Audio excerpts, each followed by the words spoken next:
UFC 300 might be one of the greatest cards in UFC history. Now, going into this card, I was a bit scared and skeptical. You know, when the UFC build this massive card, sometimes it just falls flat and doesn't deliver for some reason. On paper, it looks amazing. You have banger fights, what don't end up being banger fights, and then just other fights what just end up flopping loads. And this wasn't the case for UFC 300. It actually delivered. The only fight that I can think of on this card didn't really deliver. I would say it was the Aljamain Sterling versus Calvin Kattar fight. That's the only fight what comes to mind when it comes to unentertaining, if you want to call it that. But I'm just so happy that this card delivered, considering so many people, when this fight card got put together, so many people were criticising it, saying it's not that good, it could have been better. And now almost everyone I see who's an MMA fan is like, oh yeah, UFC 300, one of the greatest cards of all time. I don't know how people thought this card was going to be shit, including the main event. I know it ended within a round, but it was still entertaining, and that's what I was saying to people for the entire time. I don't want it to seem like I'm right, you're wrong sort of thing. You know, we all get shit wrong. I got a load of predictions for this fight card wrong, but I don't know how people thought Alex Pereira and Jamal Hill was going to be a shit main event. Yeah, maybe Jamal Hill hasn't got the star power, but why do you care about star power? Shouldn't you be caring about what fights can be entertaining? And, you know, that whole thing with Alex Pereira where he stopped Herb Dean, knocked out Jamal Hill, and did the fucking... Oh my God, bro. Oh, hell no, man. What the fuck? Celebration. All entertaining and very worthy of being a main event of UFC 300, in my opinion. Now, let's go through the entire card. To start off, we had Davis and Figueiredo taking on Cody Garbrandt. And I think everyone was expecting some sort of knockout happen, or, you know, just two people throwing bangers, especially after Dana White announced it was going to be a 300k bonus. But we didn't get that. Figueiredo, he was very hesitant, and I understand why. Cody Garbrandt looked really, really solid on the feet. Very explosive, very fast, and we all know he hits like a fucking truck. And Cody started off really well. I think it was towards the end of the first round where Figueiredo finally got it to the ground. And then going into the second round, Figueiredo again was able to get it to the ground and get the submission victory.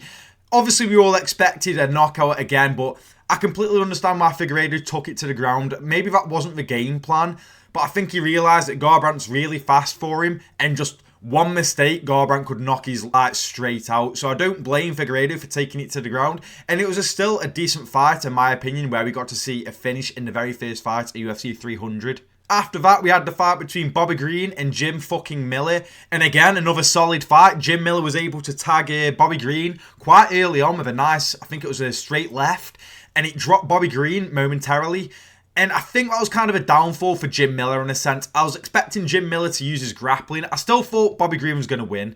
But the way that he did, in fact, you know, jabbing his face off, straight shots, pieced him apart. But I did expect Jim Miller to use his grappling and was very surprised that he didn't. And I think he didn't use his grappling because of the success that he had with that straight left. You know, he was able to drop him. And I think he was able to hurt him again at the end of round one. And he started to slug it out. A very fun fight. Bobby Green just absolutely just jabbed his face off, straight rights, you know, hurt him badly at the end of the third round and was trying to get the finish, but just wasn't able to. And again, it was a very solid fight. After this, you had Jessica Andrade taking on Marina Rodriguez. A lot of people were joking, oh, it's a toilet fight, but it was a very solid fight. Andrade got a decision win, and many people expected Marina Rodriguez to win, including myself. I didn't put a bet on this one because I knew I hadn't seen much of Marina Rodriguez, so I didn't want to risk it, and thank fuck I didn't. But Andrade won a very close fight.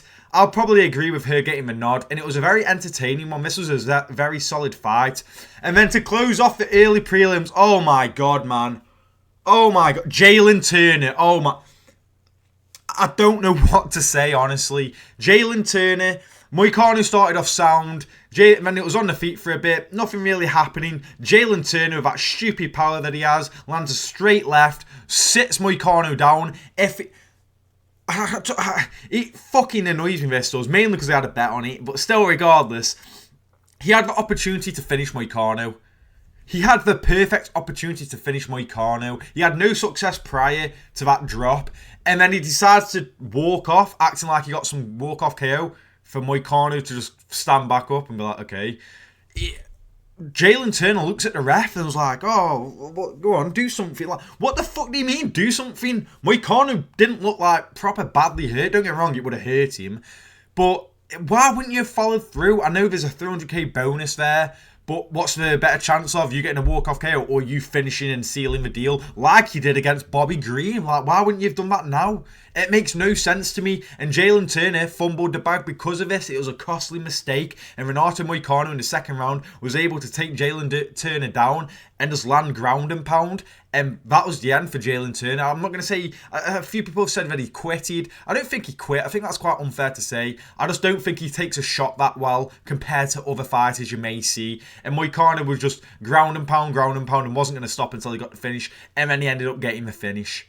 And then to start off the prelims, we had Sodiq Yousef taking on Diego Lopez. And I'm all aboard that Diego Lopez hype train. Oh my god, this guy is so fun to watch. I've been on it since his UFC debut. You know, it was against Movsar Evelev.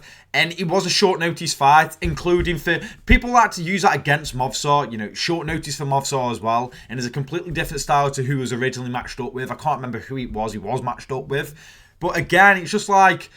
This Diego Lopez is insane. A lot of people I think are jumping the gun and like, oh, he's a future champion. I think I was one of them. I can't remember. You know, you get hyped up quite easy with recency bias when you're watching a fight.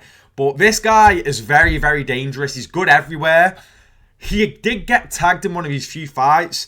And I feel like when he fights someone who's a bit better of a striker, he might struggle a bit. But I'm not going to say he's top 5. I've seen a lot of people saying he's top 5. No, he's not top 5. Calm down, guys. You beat Sodiq Yousef. Very, very solid fighter. But we just saw Edson Barboza beat Sodiq Yousef. You know what I mean? Like, this isn't some crazy win, but it's a very, very solid win. And to get it in the first round by a knockout is crazy. Those uppercuts are absolutely insane. The amount of power he's able to generate in such a short amount of space is fucking insane. Diego Lopez, very, very fun to watch. I think he's still only young as well, and I can't wait to see more Diego Lopez. Absolutely fun fighter to watch. We move on to Holly Holm taking on Kayla Harrison. Kayla Harrison's UFC debut, and it went the way most people expected. Kayla Harrison took her down and just fucking beat on, like, you know what I mean? Like, we all knew this was going to happen. I thought maybe a decision. I wasn't expecting...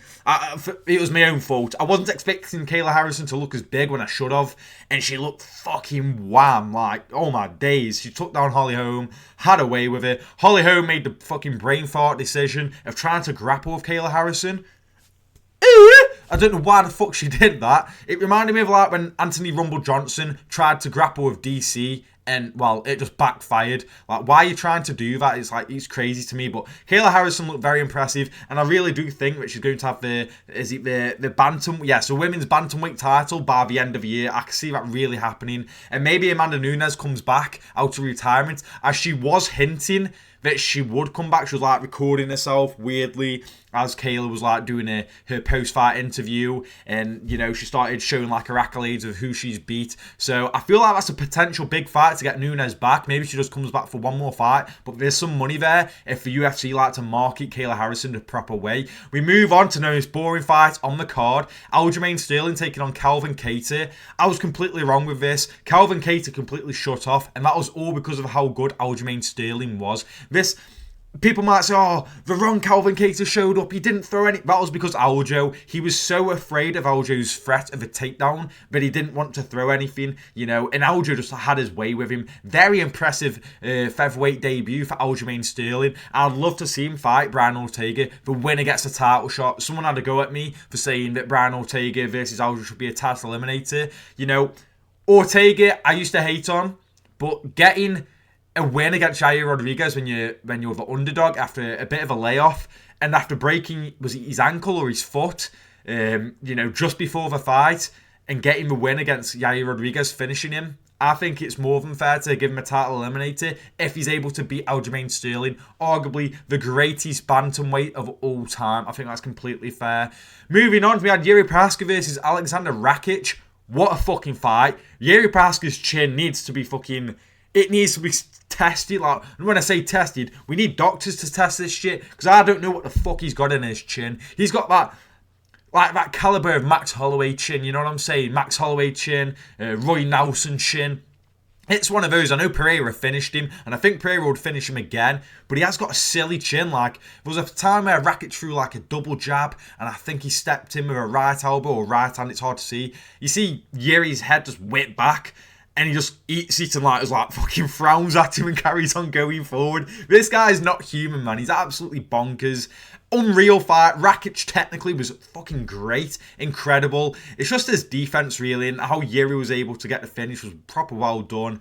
Rakic will be back. You know, that was a long layoff as well for him, and he still did really well against Yuri. So I felt that was a really good fight. Should have been on the main card. It wasn't, but a great fight to end the prelims. And then we move on to the main card, where we started off with Bo Nickal versus Cody Brundage, and it was a bit of a stinky performance, let's be honest. Obviously, Bo Nickal was still able to get the finish like he should have done. You know, everyone was expecting that. But Brundage had a bit of success, you could say. I think he was able to tag Bo Nickal once or twice. And he was able, you know, he was like pulling a face when Bo Nickal had him down, hitting him with some shots. He was like, oh yeah, like trying to say these don't really hurt at all. But regardless, Bo Nickal was able to get the finish. And it's just interesting going forward who Bo Nickal's going to fight next. Are we going to keep giving him cans, which I hope we don't do? Or are we going to finally give him a step up in competition? You know, someone worthy of actually being on a main card of anything, any sort of pay-per-view, really. Because this guy's probably going to stay on pay-per-views, let's be honest now. But a very lackluster performance by Bo Nickal, and he knew that himself. He admitted it. It's a fair play to him. But then we move on to Charles Oliveira versus Arman Tsarukyan. As a Charles fan, I wanted to cry. This started off so well with Charles Oliveira almost getting a guillotine against Arman Tsarukyan and just wasn't able to get it. Tsarukyan did a great job. I don't know how the fuck he got out of that, but it was close to being over within like the first minute and a half. And then Arman Tsarukyan just took over, really. I'd say the first round went to Charles. And then after that, I gave the second and third round to Arman Tsarukyan. I know people like to bring up, Charles should have won the third and first because it was pretty much like, you know, deep submission threats. I don't know. I feel like the MMA judging system is just a bit all over the face. Like, if you need to review it or go over it or whatever, come up with something new, whatever.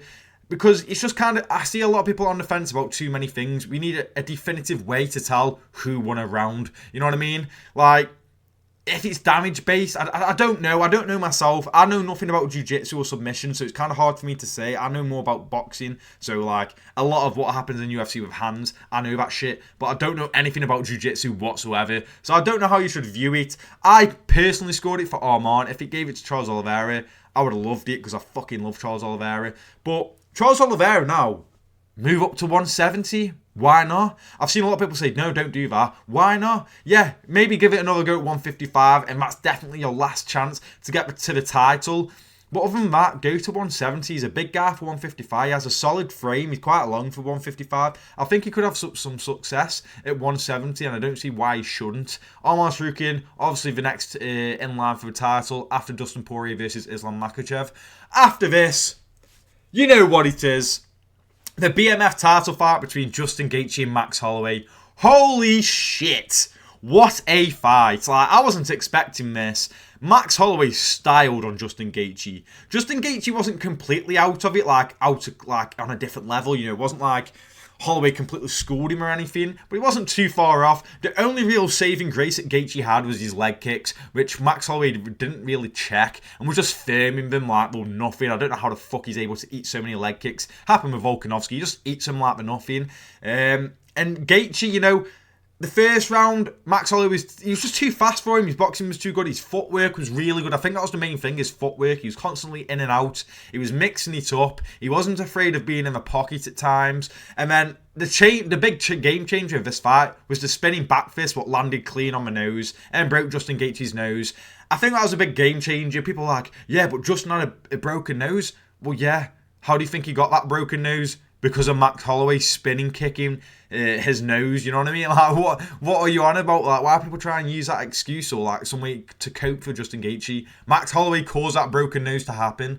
And then again, I don't know what to say really. That fucking ending is the best ending you'll ever get. Like, for me, top knockouts of all time is either that or Leon Edwards. I'm probably going to give it to Leon Edwards, my boy right there. I'm going to give it to him just by a little. I love Max Holloway as well, but I just feel like the story with Leon Edwards' knockout is better than Max Holloway's and that adds to it a bit more. But fuck me, Max Holloway, man. The definition of the baddest motherfucker. You know, knocking him out within the last second of the fight when he didn't need to risk it. You know, he did this against Ricardo Lamas. Unreal fighter. You've got so many options for him now. I don't know what the fuck he does. And for Justin Gaethje, I think he might retire. I don't know. I remember he said after fighting Rafael Fiziev that he's not got long left and this is his last run at the title and that he'll probably retire. So I don't know how it's going to go. I don't want him to retire, but I would completely understand why. And if he does retire, then he's been in another banger and he hasn't been in one boring fight in the UFC, which is fucking crazy. We then move on to the co-main event. Zhang Yan versus Jan Yan. I think. I fucking shit at pronouncing names. But regardless, another banger. I feel sorry for this fight, though, because there was like a massive adrenaline dump. I was still in shock about Max Holloway. I couldn't stop thinking about Max Holloway. Oh, my God. So then when it came to this fight, I wasn't truly invested. I still watched it. I still enjoyed it. But I feel like I said in predictions video, it's stuck in a bit of a weird position because you got Justin Gaethje before it against Max Holloway, and then right after it is Alex Pereira and Jamal Hill, so it was stuck in a weird position. Maybe if this was before Justin Gaethje and Max Holloway, it would have worked out a bit better. But regardless, a very fun fight. Yan caused a lot of problems to Zhang Yan, dropping him multiple times. A very fun fight. I wouldn't mind seeing this fight getting run back in the future, and I think it will. But a very fun fight. Zhang Yan, you know, was struggling a lot with the reach of Jianan and a power. Overall, great fight, but Zhang Yan was able to take her down and was able to have a lot of success with a grappling and submission threats. We then move on to the main event. I predicted Jamal Hill. Egg on my face because fair play, Alex Pereira sparked him out. I'm glad Alex Pereira sparked him out. I'm a bigger fan of Alex Pereira, but I did think Hill would win, and man was I fucking wrong. Alex Pereira just...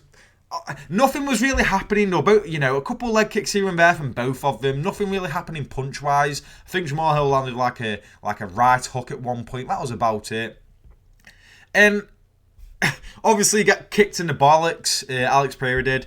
Herb Dean tried to come in. He's like, hold on a minute. I'm talking, brother. Hold on, I'm talking, brother. And then fucking just got in on it.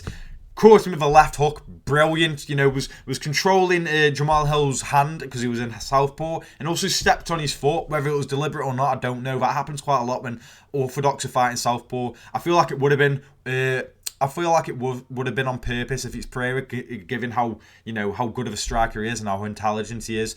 And then finish him ground and pound, and then the whole celebration, fucking unreal. And he wants to go up to heavyweight, and I don't mind that.